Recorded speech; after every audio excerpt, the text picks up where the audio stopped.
Bom, então, pessoal, continuando, né, nós já demos início no vídeo anterior a essa série de aulas sobre resistência dos materiais e eu terminei falando de algumas diferenças, né, que podem se dar quando a gente está fazendo a comparação entre materiais que podem ser de classes diferentes ou da mesma classe. Então, eu falando sobre um tipo de resistência, disse que para a gente comparar a resistência de um material, a gente precisa avaliar qual a solicitação que está sendo feita. Então, por exemplo, a resistência mecânica de um objeto ela é expressa pela capacidade deste manter a integridade física, ou seja, suas dimensões, quando sujeito a solicitações. Tudo bem? As solicitações podem ter relação com os aspectos mecânicos para o qual o objeto foi fabricado e ou as condições ambientais que o objeto estará sujeito. Então, eu posso estar falando de um objeto que foi feito, manufaturado com objetivos mecânicos, por exemplo, uma viga, né, que deve resistir mecanicamente ao peso que ela que vai ser atrelado a ela, mas eu posso falar também de um material que tem que resistir termicamente, né, que vai estar em um ambiente de condições ambientais sujeita a muito calor, ou, por exemplo, sujeito a um ambiente marítimo, tanto fundo do mar quanto regiões costeiras. Então, todas essas características de qual ambiente que o material vai ser sujeito, qual tipo de solicitação que ele terá que suportar, elas são importantes para a gente falar quanto à resistência desse material. Então não é só resistência mecânica, não é só resistência ao choque. Ela pode ser também, pode ser essa resistência ou outras, né? Pode ser uma combinação de resistência. Então tem que ficar atento. Resistência a quê? Né? Então a resistência ela é uma função da aplicação e do meio. Quando eu digo função, eu estou dizendo que a resistência ela depende da aplicação, ou seja, para que aquele objeto foi construído, e do meio em que ele estará atuando. Tudo bem?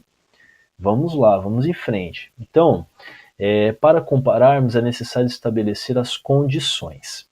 Bom, existem 4 classes de materiais: os materiais cerâmicos, os materiais poliméricos, os metálicos e os compósitos, que são uma combinação dessas outras 3 classes de materiais que visa obter o que há de melhor em cada uma delas. Então, quando eu combino um material cerâmico com um material polimérico, por exemplo, um material reforçado com fibra de vidro, um polímero reforçado com fibra de vidro, pode ser o nylon, por exemplo, eu estou querendo combinar as melhores características do nylon com as melhores características da fibra de vidro, que é um material bastante resistente e tudo mais, mas ao mesmo tempo frágil.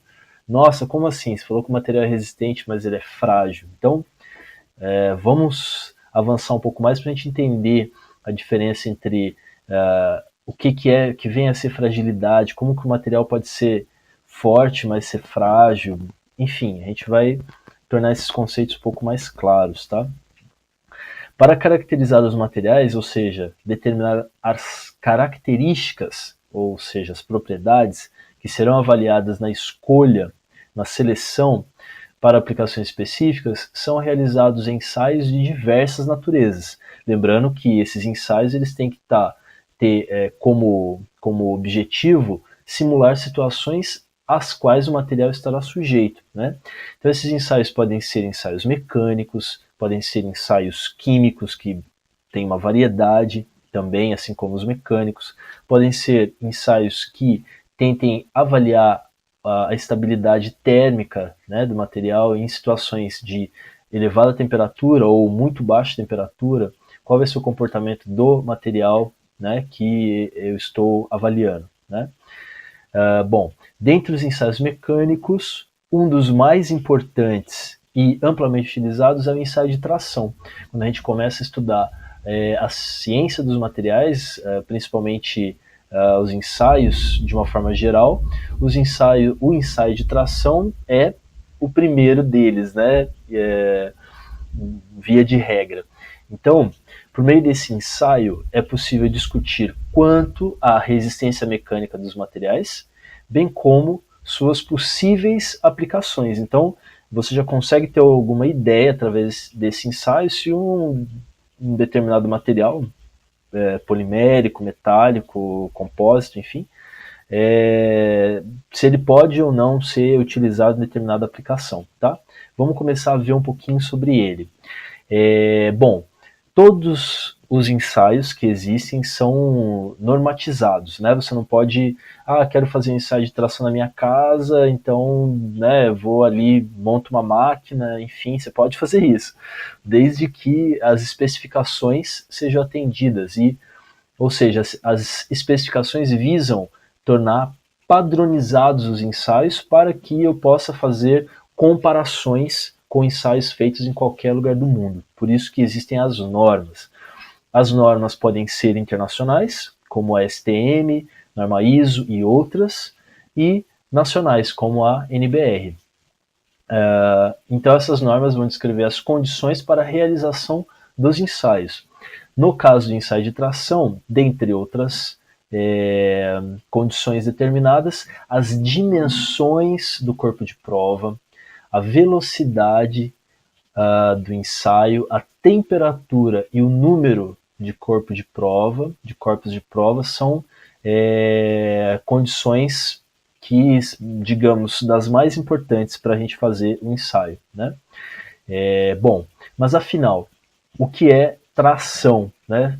Estamos tentando aqui falar as coisas desde o mais elementar para que todo mundo venha junto aprendendo. Bom, é a solicitação que é aplicada na direção longitudinal do corpo de prova, você pode entender como uma maior dimensão, né?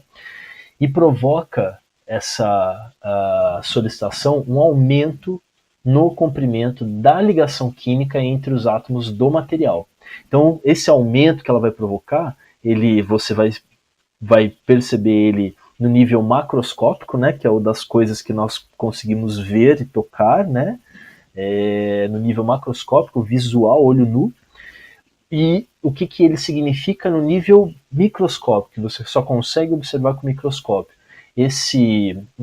A tração, né, essa aplicação de solicitação, ela vai provocar um aumento da distância da ligação química entre os átomos na direção desse eixo. Tudo bem? Vamos avançar mais um pouco, dá para a gente falar de mais um aqui. Bom, esse ensaio é feito numa máquina universal de ensaios mecânicos que possui garras de fixação que fixam o corpo de prova e se deslocam a velocidade constante. Esse é um detalhe importante. A máquina ela não aplica força. Você, a partir das condições do material, programa a máquina para que ela faça o deslocamento dessas garras a uma velocidade constante. Tá? Então você tem no início os átomos distribuídos mais ou menos dessa forma aqui, é lógico que isso é ilustrativo, tem vários defeitos no interior do material, e depois da aplicação, observem que houve um espaçamento aí do tamanho da ligação dos átomos, tá? Então, o ensaio no nível microscópico, ele consiste nisso, tudo bem? E aí nós geramos ao final a curva tensão versus deformação, né? A tensão ilustrada por uma letra grega sigma e a deformação por uma outra letra grega epsilon, e as definições para elas estão aqui. Eu vou me aprofundar um pouco mais nessas definições na próxima aula, mas o que importa para a gente finalizar aqui é que a curva obtida tem esse formato típico. Há variações, mas com esse formato de curva a gente consegue já começar a fazer várias discussões acerca do comportamento dos materiais nesse estado de tensão e deformação. Tá? Então nós vamos estudar aqui a questão da força, da área inicial desse corpo de prova, nos próximos slides.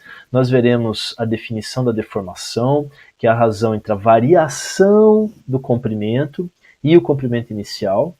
E a partir desses conceitos a gente consegue discutir essa curva tensão-deformação e fazer outras inferências. Obrigado.